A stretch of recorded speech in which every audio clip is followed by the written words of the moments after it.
Specters, welcome back to the Mass Effect Lorecast. I'm Tom. I'm here with Sam as usual. And Sam, last time we were talking about Saren, and at the end of the episode, you were like, but wait, there's more. In fact, there's probably multiple episodes, more stuff. So we've got more stuff to go over, right? Yes, and I want to preface this with, we probably have at least one more episode on Saren after this one, but this one is going to cover the rest of his villain origin story. So, we addressed his bitterness and his brother, his speciesism, if that's what you want to call it. Speciesism? Speciesism? Speciesism. Speciesist. I don't know. No. We'll just go with it. Anyway, we addressed that last week and his background with, being around indoctrination. Yeah. So, we got this really cool episode where we saw like his fascist brother and Tim before he was Tim. And yes. Yeah. And they both got semi-indoctrinated, like sort of. What about Saren? Did that affect him? So that part isn't so clear, and I think it's purposefully meant to be that way. He never came in direct contact with the Arca monolith like his brother and like Tim did. And for those of you who aren't following along with Tim, that's the elusive man. That's Tim the Enchanter. Yes. So that's Tim and Decimus Arterius definitely did become indoctrinated from that artifact, but we know that you don't need to come in direct contact with these artifacts to become indoctrinated by them. So, you only need to spend considerable amount of time near artifacts, and Saren did. So maybe he did become indoctrinated back then, but if he did, it was quite subtle. And like I said at the end of last week's episode, there is more. So this week, we're going to be talking about the other half of Saren's villain origin story. It happens 8 years after that. It's the Mass Effect Revelation novel by Drew Karpyshyn. Wow, 8 years. Okay, so let's talk about this novel. Like, when and where are we? 8 years later? What's going on? So 2165. It's 8 years specifically after the events of that incident with his brother Decimus. And we're going to go over the story of Mass Effect Revelation in a lot more detail in a later episode. So I'm going to try and just focus on the big picture overview here and Saren's specific involvement. At this point in the story, Saren is a Spectre, and he's investigating illegal arms trades, which I found kind of cool. That sounds like something a Spectre might do, right? Yeah. Going and essentially being an undercover operative, seeing where these weapons are going because you don't want them in the wrong hands. So it doesn't seem like a terrible thing, No, it sounds like he's doing his job. I mean, I would imagine on some level he's able to get good things done. Otherwise, he wouldn't have maintained that role, right? Like, they must have been happy with him on some level. Yes, yeah, exactly. And it's like not like an evil goal. Yeah. So that's the thing. Yeah. Yeah. And at the same time, the Alliance is getting caught with its hands in the cookie jar because it is working on for artificial intelligence research that it's not supposed to be working on. That's illegal. Right. And it's working on AI research on a planet named Sidon.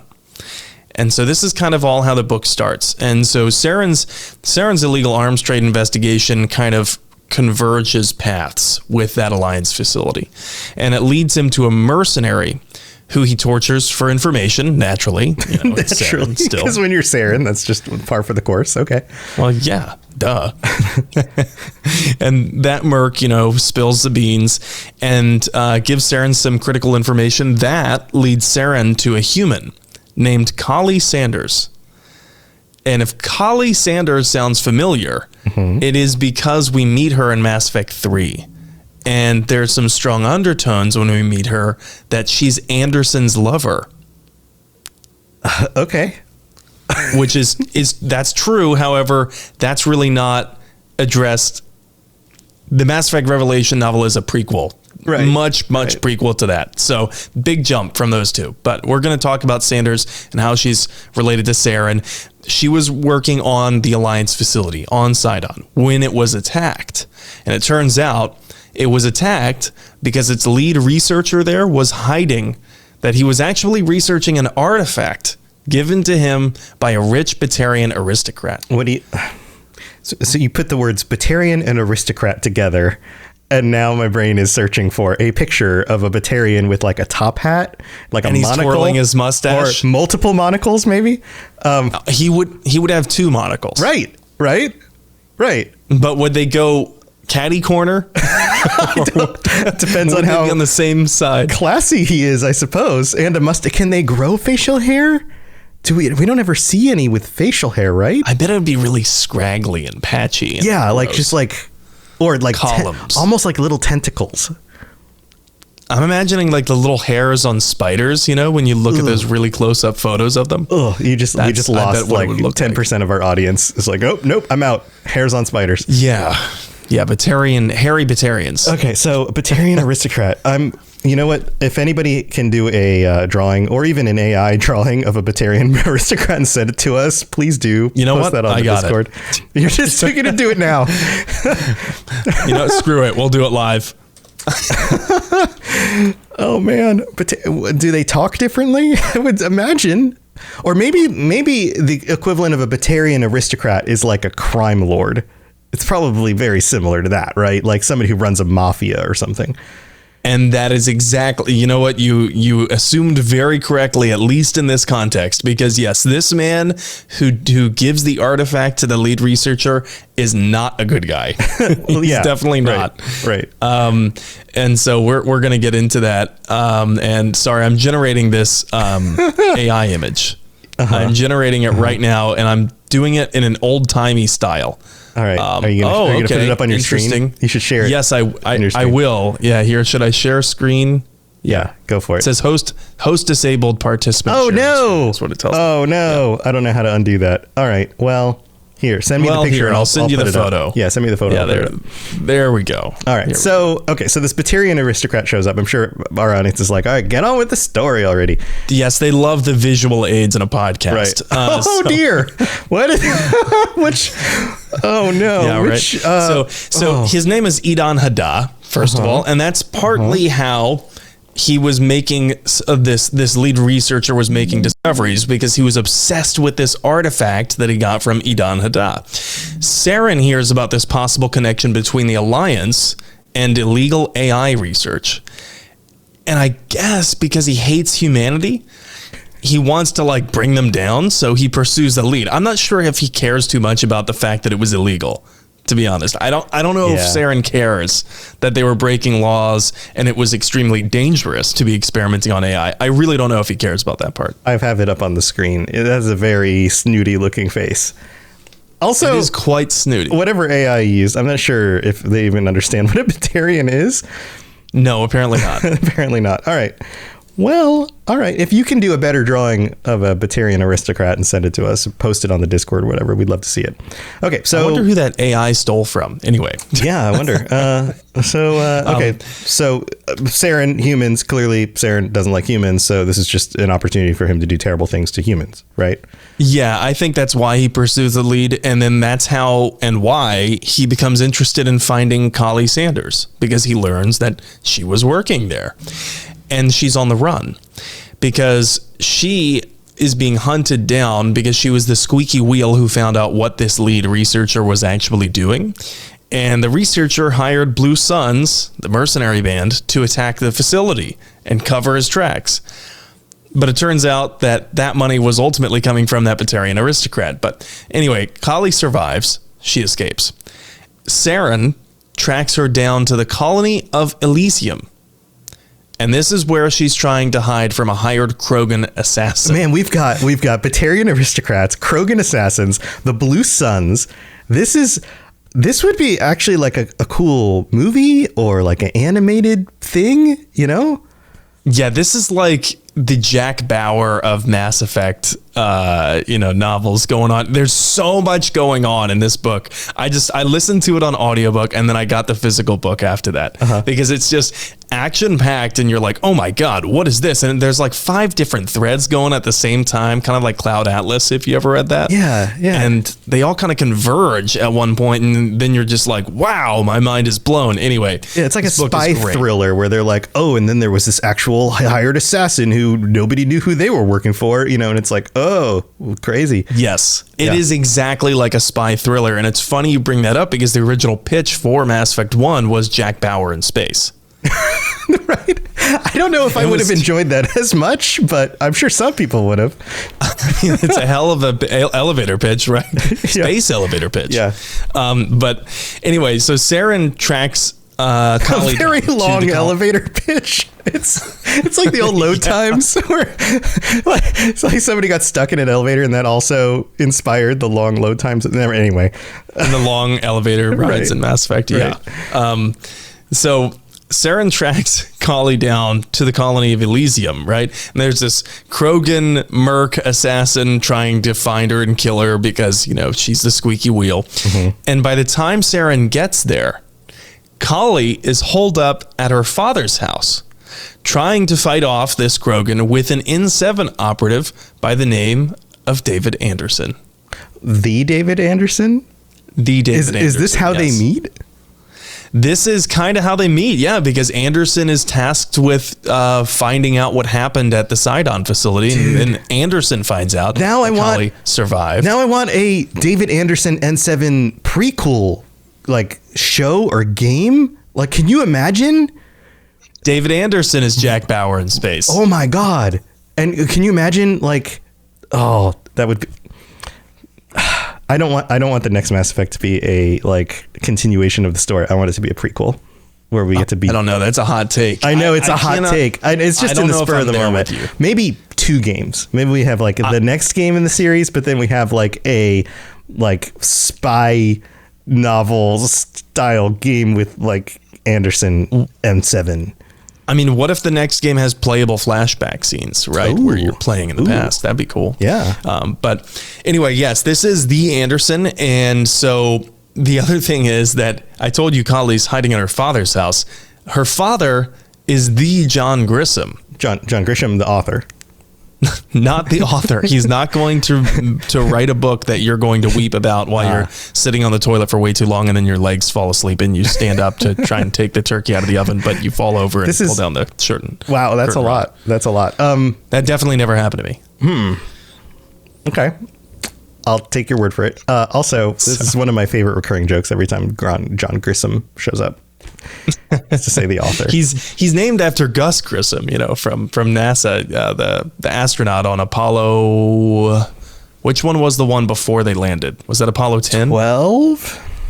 No, I think Apollo 11 was the 11 was the who landed on the moon. When we landed, so it would have been 10. Yeah. Yeah. Anyway, someone's going to correct us, but John Grissom 13 was named the bad Gus one. Grissom. That was the bad one, so it wasn't 12.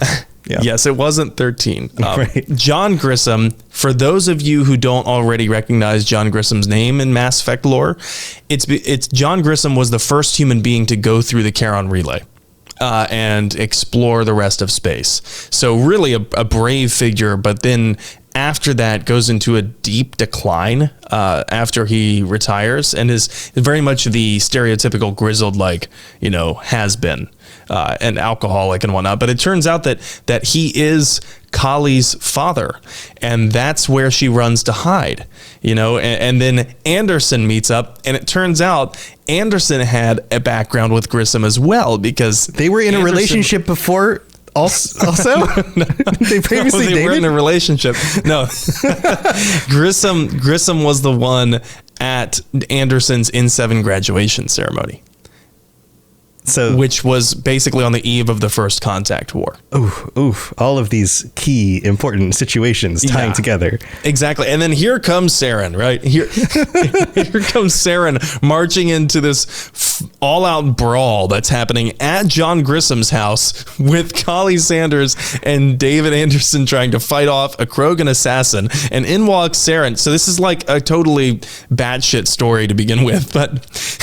Saren comes in and he's the one who really saves Anderson, Kali, and Grisham. So 3 heroic figures for the face of humanity in the Mass Effect lore, and Saren is the one who saves them. Mm-hmm. It's crazy, right? That is pretty crazy. It's not altruistic. So he comes in, he almost kills the Krogan. The Krogan's name is Scar. Figure. Because of course it is. with a K. Right. Scar with a K, right, and 2 R's. But Scar escapes. And like I said, before we congratulate Saren for being this good guy, he uses this as an opportunity to interrogate Kali about this Alliance facility on Sidon and the research that was being done there. Right. He needed her alive so he could get the information from her. That was there was nothing else going on, right? True, but it's like then that brings up the whole debate of like, are our actions good because of the outcomes of them, or because of the intentions that were put into them? Yeah, maybe a little bit of both. I think that Saren's actions cannot be considered good here, because he does it. He questions her. She's wise enough. She lies, and she doesn't tell him the truth. And then Saren leaves, but they do meet again, and that's a little bit later in the story. All right. Well, time for our mid-break. We got to go thank our patrons and update you on some of the stuff going on during the holidays. So stay tuned for that. We will be right back. Message coming in. Patching it through. I am sovereign, and this Lorecast is mine. I like the sound of that. All right. As we are currently recording this, it is the 15th of December, which means we are in the holiday season. Schedules are getting a little bit crazy. Normally, we would do the Patron Chat on the last Friday of the month, but because the last Friday of the month is the 29th, it's kind of in that middle of like Christmas to New Year's week. We've got some other stuff going on, so we are doing it next week. So if you are currently a patron, come join us on the 22nd at 9 p.m. Eastern, 6 p.m. Pacific. We will be chatting about whatever you all decide to discuss. There's still time to sign up if you'd like to sign up. If you happen to sign up after this, then we'll just roll you into the next one from next week or for next month, or you can send us an MP3 file. Do a quick little 3-minute recording with your thoughts on the same topic that we're discussing. I'll plug it into a future episode. So we're trying to take care of everybody, make sure that the people who support us are supported. And speaking of the people who support us, we have to shout out our Shepherd tier patrons, Kolkashins, Ed Boy, Kira C, Lieutenant Tessino, and William. Thank you for your support. And to all 63 of our current patrons, thank you for being here. Thank you for being here through another year. We're getting to the wrapping up of the year. And of course, we're going to be tackling, there's still so much more to cover coming up. So get ready for that, because we'll be hitting the next year with finishing up Saren and then a bunch of other fun stuff, characters we haven't talked about yet, all sorts of things. So thank you for being here and supporting us. If you're interested in checking out everything on the Patreon, patreon.com/Mass Effect Lorecast is the place to go. Also, if you'd like to help us in other ways, let's say you don't want to chip in some money or you can't afford it, you can do things like leave us a 5-star review on Apple Podcasts. We'll read those out on a future episode of the show. You can rate us on Spotify or whatever podcast you're listening to this on.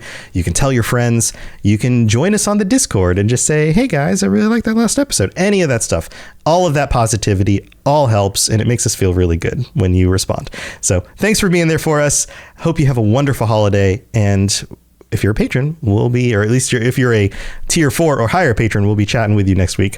All right, let's move on with the rest of the episode. I think that we actually have a new review. Do we? It doesn't show up on my list. Do. You want to read it? Here, I can bring it up for us here. 1 second.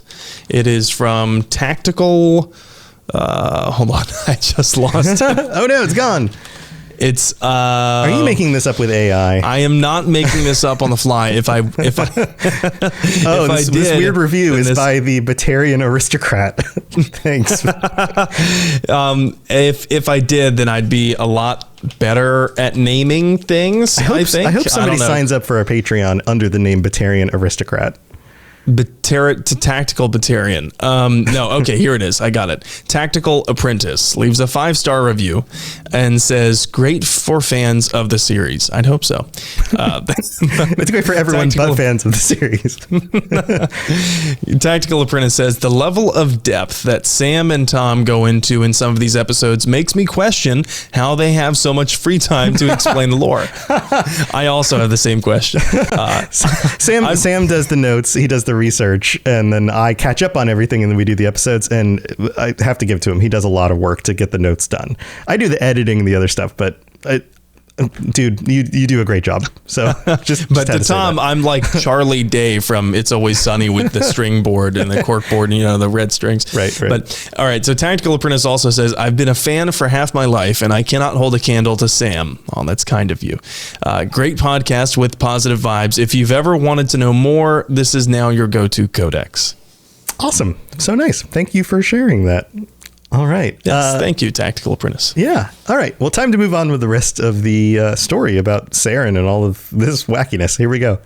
Spit it out, or are you trying to build suspense? You're so dense, sir.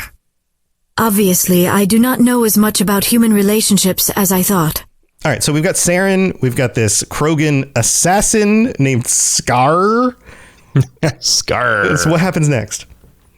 So Saren tracks down the Krogan because, the Krogan escaped naturally, drat, and he escapes to live another day. Foiled again. Yes, exactly. And Saren tracks him down. And he's trying to find out who he works for because he's growing suspicious of whoever would want Kali dead. And the fact that he previously found out that the Blue Suns were involved in this whole ordeal with the attack on the illegal AI research facility. And it just, he's pulling a thread, Saren is, and he keeps finding more and more and more. And I think not a purely bad part of him is interested in where this thread leads. Like a magician's handkerchief. Yes, he is Saren the magician. You're going to use this at work. You're going to be like, man, I kept pulling that thread and I kept finding more, like a magician's handkerchief. And people are going to look at you like where did you get that? And be like, never mind. Don't worry about it. Yeah. No, Saren is a washed up old magician performing in Las Vegas.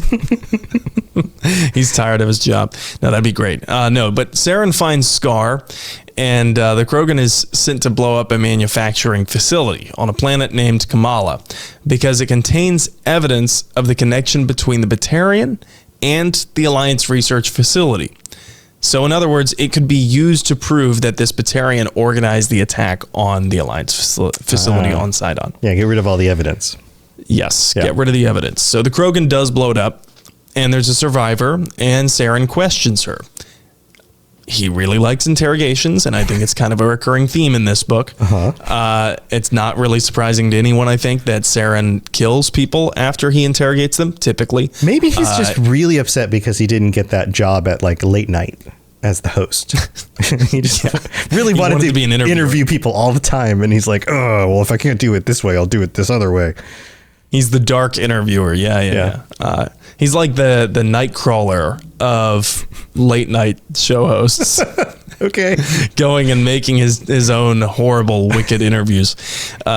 So finally, Saren gets the big boss's name after talking to this survivor. Talking to this survivor that he's been, finds the big boss's name. It's, like I mentioned earlier, it's a Batarian named Idan Hada. And you fast forward a little bit, and the council gets wind of this Alliance facility on Sidon. Kali relays what she knows by way of Anderson to the human ambassador, as well as this Batarian's potential involvement. And then that gets to the council too, through the ambassador. Okay.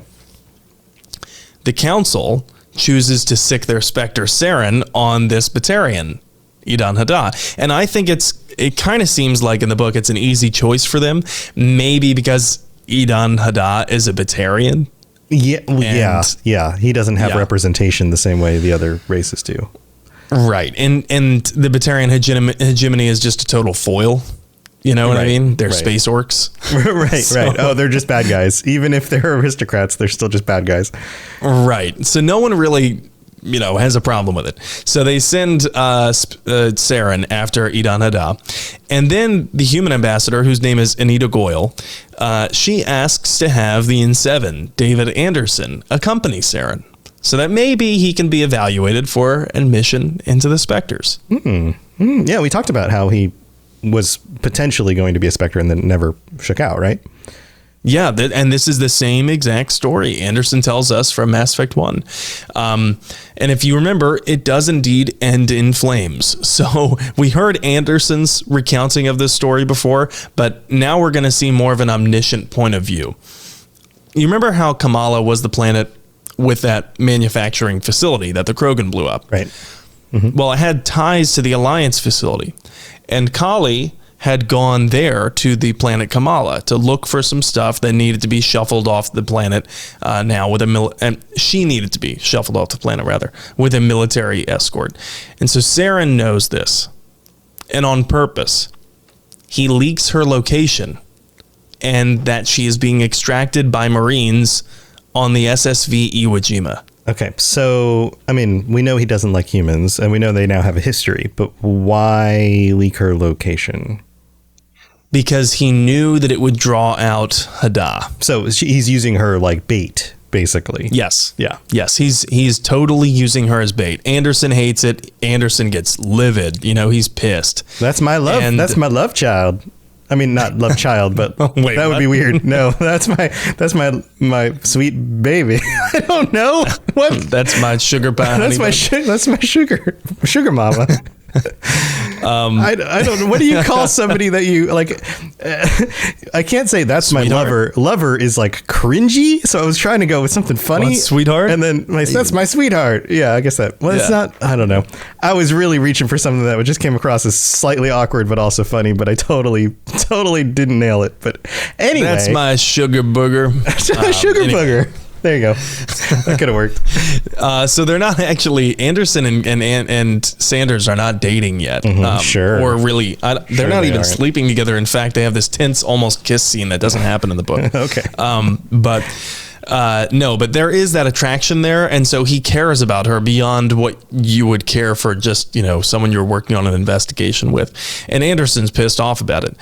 And, So when Saren leaks her location, it really pisses him off. But you have to remember that this is how Spectres get things done at any cost. Yeah. There's a precedent for this. This is how the first Spectre got his job as a Spectre. Right. He was a terrible psychopath. Yeah. Right. Do things nobody he's a else is useful willing to tool. do because they get things done. Yes. Okay. And I mean, ultimately, let's call Spectres what they are. They're tools, right? They are tools of the council. I mean, and the council likes them. There's a few characters in the series that I would call tools, but yeah, sure. Saren is probably up there on one of the biggest tool scales. There you go. What is the biggest tool you can think of? He's a sledgehammer? Saren's it. A sledgehammer. We'll call it the sledgehammer. Jackhammer. A jackhammer. That's a bigger tool. Technically, right? Yeah, I guess. Yeah. Okay, so she's in danger. Anderson's pissed. Yes. Yeah, well, she and the extraction team get assaulted. The Marines are defeated, and Kali's taken hostage then by the Batarians' mercs. So she can help their lead researcher continue this obsession and this testing on this artifact that he was doing on the Alliance facility on Sidon. So Anderson is then put with Saren. He's assigned to work with Saren for this mission, and I can't think of a worse odd couple than this. Yeah, this just went from spy thriller to buddy cop. I would love it if it had some more buddy cop jokes in it, but unfortunately it's just tension all the time. And it's honor, on one side with Anderson versus Saren, who is like the ends justify any means at all. Like I could kick a puppy on my way to get an ice cream cone, and because I got the ice cream cone, it's all worth it. Like what? Yeah, don't kick puppies. Saren is just sadistic. And Anderson and Saren hate each other. Saren because Anderson is a human, I think. I feel like there's really no other reason besides the fact that Anderson is a human. He's being potentially evaluated for the Spectres. He works for the Alliance. And at this point in the book, it is repeatedly explained that Saren hates humanity because his brother died in the First Contact War. But we have to keep in mind that this book came out before the comic that we just covered last week. Right, where we get more clarity on what that actually meant. Yeah. Right. So the initial explanation in the lore is that Saren hates humanity just because, hand-wavy justification, brother died in the First Contact War. That's all we get. And then later, when the comics come out, in Mass Effect Evolution, we learn that Saren's brother didn't just die around the same time as the First Contact War, it was because of a mishap with a Reaper artifact. Right. So go back and listen to the last episode if you didn't catch that one. That story is actually really cool, so go check it out. So back to this side of the story. So Saren and Anderson track Kali and Hadad down to this Ezo refinery. And this part should sound familiar to anyone who listened to Anderson recount the story in Mass Effect 1. Saren doesn't give a damn, really, about rescuing Kali. That's clear through the narration in the book and all of his actions. That's really just Anderson's objective to try and rescue Kali. Saren cares more about getting the bad guy, and apparently, again, at any cost. So they agree to, like they, being Saren and Anderson, agree to blow up this refinery. But Saren says that he'll give Anderson time to rescue Kali and evacuate any innocents. Spoiler alert.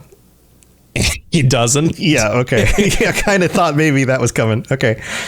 Who could have guessed? And wait, he didn't keep his word? Weird.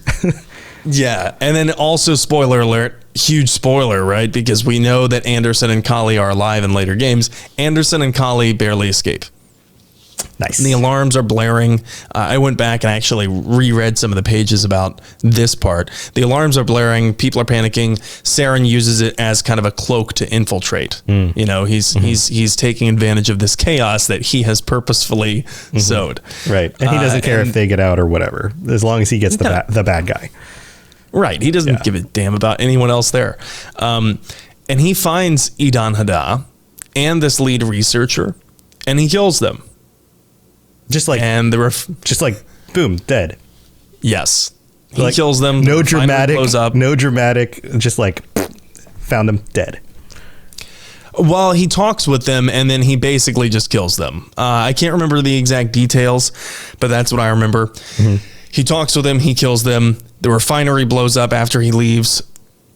Tons of people die that didn't need to die, really. And then when they get back to the Citadel, Saren is supposed to give a report to the council, and he totally throws Anderson under the bus, saying that Anderson was clumsy and Anderson alerted the guards, so that screwed up our whole operation. That's why so many people had to die. It had nothing to do with me setting it up that way.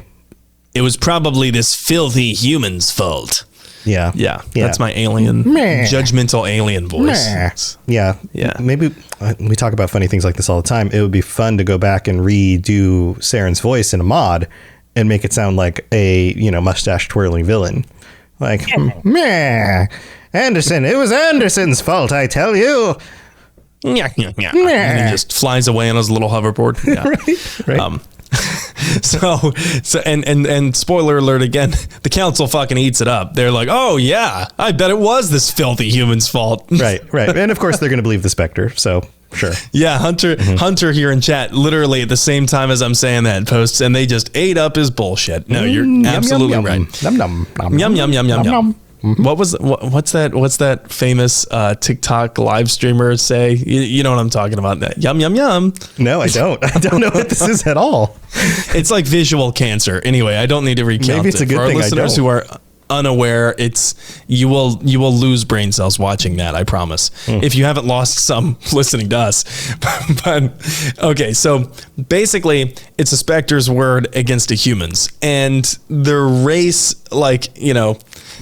Okay, so humanity just pissed off everyone, right? Not too long ago, because the council just learned that humanity was controverting established Citadel law, right? About, hey, don't do any AI research like this. Yeah. And that was a law because of the Geth-Corian War, right?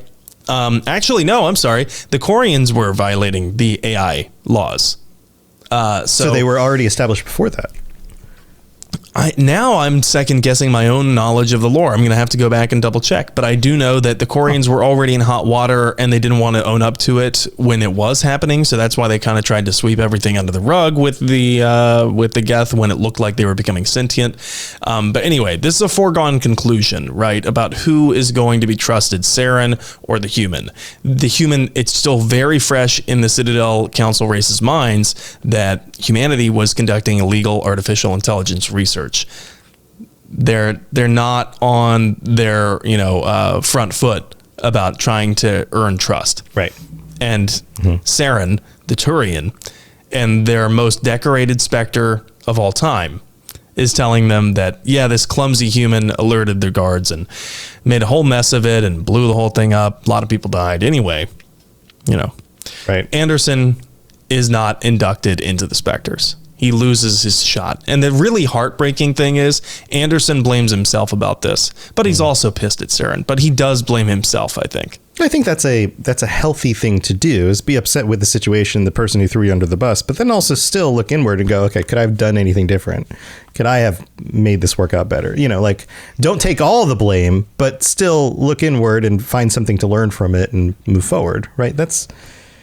But the thing is that Saren, this was a loaded deck. Saren was not going to let Anderson become a Spectre. No. Like he didn't have a chance, but there's still a lesson to learn about what to do, who to trust, and like these kinds of things, right? The irony is that Saren never lets any innocent lives get in the way of any objective anyway, and I can guarantee that he did this shit before. Mm-hmm. So why the council would all of a sudden care about, clumsiness, innocent life lost, collateral damage, why they give a crap about a Spectre candidate doing that when, if anything, that falls in the realm of established precedent for what the Spectres actually do. Yeah. It doesn't make sense there unless the writers were trying to say that the council was also looking for a reason to keep humanity out of the Spectres. I mean, I wouldn't doubt that. That seems like a thing too. Also, you have a situation here with lots of people who get killed. There were previous situations where innocents died, but it was a handful. And here you have an entire facility full of people. So we don't know the whole history of Saren's misdoings, but that seems like a considerable amount of innocent loss. Whole Ezo refinery blown up, probably harder to sweep under the rug as some kind of than the one dog you kicked on the way to get your ice cream. Yeah. Right. Yeah. It's much harder for the council to cover that up through, I don't know, media trickery or something. Right. But, we learn. OK, so this is where the story gets really interesting. And it's really I think the final 10 pages. After this, it's revealed that Saren is an even bigger motherfucker than we knew. Wow. Okay. So he stole the lead researcher's files on this artifact. Uh-huh. And we've been learning along the way in this story that Saren really only did things the way he did because he became obsessed with finding and learning about this artifact that the researcher was looking into. Right. Wait, so is this the segue? Is this... Probably. I think we know where this is going. Saren is dedicated to finding this artifact, and eventually he does. And in doing so, he learns the fate of the Protheans and every other cycle beforehand, and we come to call this artifact Sovereign. End of episode. Yeah. Right? But okay, it's a cool story.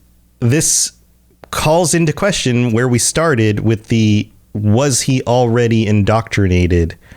Is this all is he even acting of his own volition at this point? Is it personal curiosity, or he's just been a puppet this whole time? There's so many great questions about his motivations that come from this. And that's why I was saying last week, wait, there's so much more, because he may have been, subliminally influenced to kind of pursue this artifact because of the Reaper influence. Or maybe he didn't. And maybe it was just he became indoctrinated because once he does find this artifact, he realizes it's Saren. He learns all these things. He recalls his memories from... He realizes it's Sovereign? Saren realizes Sovereign. Right. He recalls his memories of the traumatic experience with having to kill his brother. And he's thinking maybe, I can make sense of all this. And he's facing what he thinks is oblivion in front of him, the Reapers. Yeah. And and I think that he just becomes indoctrinated full throttle after that. Whether or not he was being influenced beforehand, I don't know. But once he meets Sovereign, he's constantly with Sovereign. Yeah. So it's tricky to know because he's such he's not a good guy, right? Like, no, you could chalk up any of his actions to him just being a total douche or being indoctrinated, and it kind of plays out the same way. It seems like that's what indoctrination does, especially the subtle indoctrination, not like the rapid, zombify, but the subtle indoctrination, like, just exacerbates your negative qualities. And it makes you perhaps more selfish, more cutthroat, more of all of these different things. So, but it's subtle, and it seems to affect Saren in this very subtle way. So it's so subtle, even Saren doesn't know what's going on, and Saren becomes more, emboldened in his convictions. Yeah.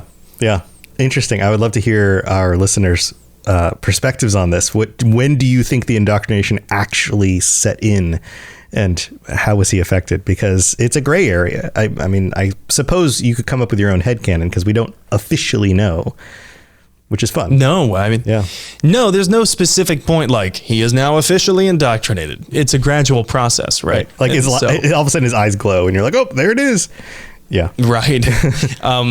And that's also why I thought the artwork throughout Mass Effect is a little bit weird. And there's this great mod, actually, that if you're playing on PC, I think you should download this mod. It's called Saren Stages mod.